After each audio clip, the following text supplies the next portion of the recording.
Alors, bonjour à tous ce matin. Parlons spiritualité. L'homme, par essence, est divin. Et du fait de sa déviation,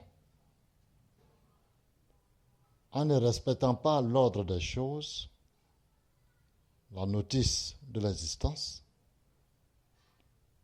il s'est créé un monde d'illusions et des apparences.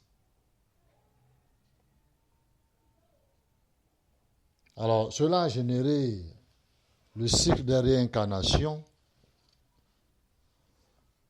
a engendré une dualité dans le fonctionnement même de l'être humain, en connaissant le bien et le mal. Et depuis les temps antiques, beaucoup de civilisations se sont battues en vue de s'en sortir, enfin de sortir de ce cercle-là, du monde des apparences et des illusions.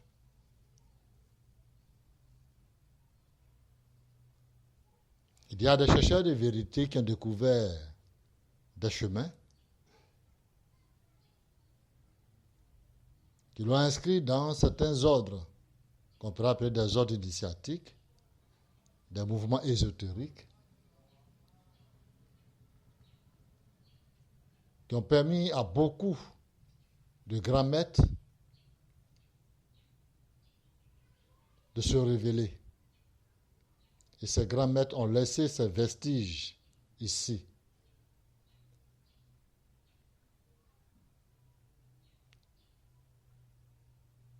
Ces vestiges restent cachés pour beaucoup, mais aujourd'hui, il y a une certaine vulgarisation qui permet à beaucoup d'âmes de s'éveiller. Alors, ce que j'invite souvent beaucoup à faire, c'est de se comporter en chercheur de vérité. Plutôt que en religieux, converti, borné à des croyances qui ne libèrent pas son âme. Tous les grands maîtres qu'on pourrait citer nous ont laissé des clés. Ces clés sont censées nous ramener à nous-mêmes, c'est-à-dire à nous rappeler de qui nous sommes, de notre nature divine. Parce que c'est ça le problème, c'est ce qui nous manque. La pure connaissance du divin nous échappe.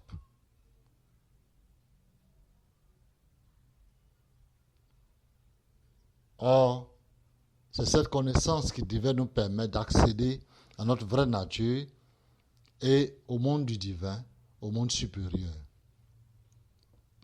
Nous avons créé nous-mêmes notre enfer depuis nos ancêtres sur des milliers d'années de rotation, d'incarnation, de réincarnation.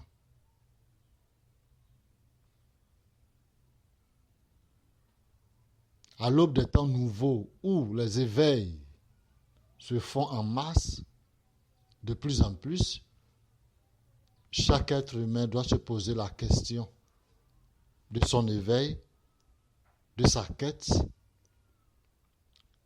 afin de se rappeler qui il est réellement. Parce que nous sommes divins par essence.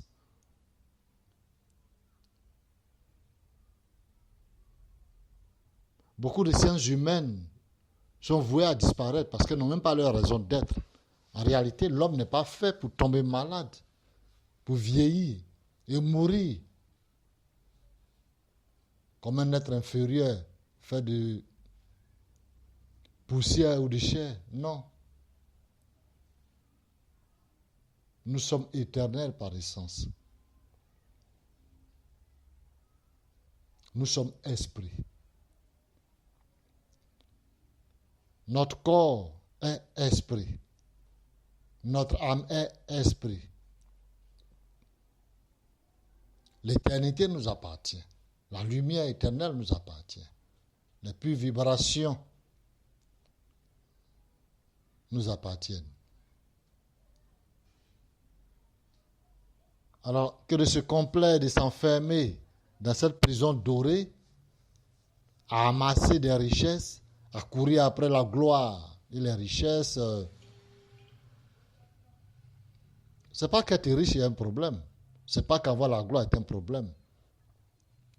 Mais on doit se rappeler de l'essentiel. Oui, je vais être riche, je vais avoir la gloire, la notoriété, mais en tant qu'être divin, pas en tant que poussière. S'il a plus connaissance en tant que chercheur de vérité, me permet d'accéder à l'entièreté de mon être, et qu'au-delà de cela, comme l'autre le disait, certains aspects me viennent comme une cerise sur le gâteau, tant mieux. Je veux conquérir le monde, mais avant tout, je dois me conquérir moi-même. Je dois être ou je dois me rappeler qui je suis réellement avant de conquérir le monde. Parce que conquérir le monde sans se conquérir soi-même, ça n'a pas de sens. C'est pour ça l'autre disait qu'il faut d'abord acquérir le royaume des cieux. Après le reste, ça vient comme une cerise sur le gâteau.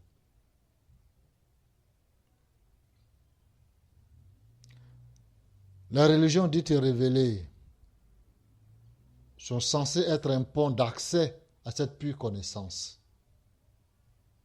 Mais beaucoup sont devenus des prisons de conscience.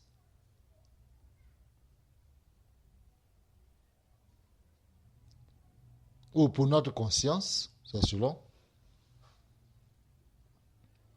qui nous empêche de voir la vérité ou d'accéder même à la vérité.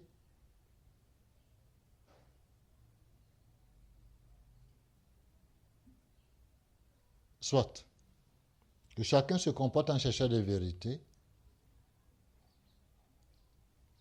qui se pose les bonnes questions, qu'il aille vers les réponses.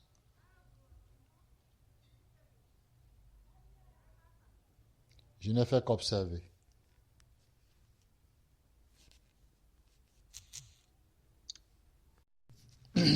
Alors, bon.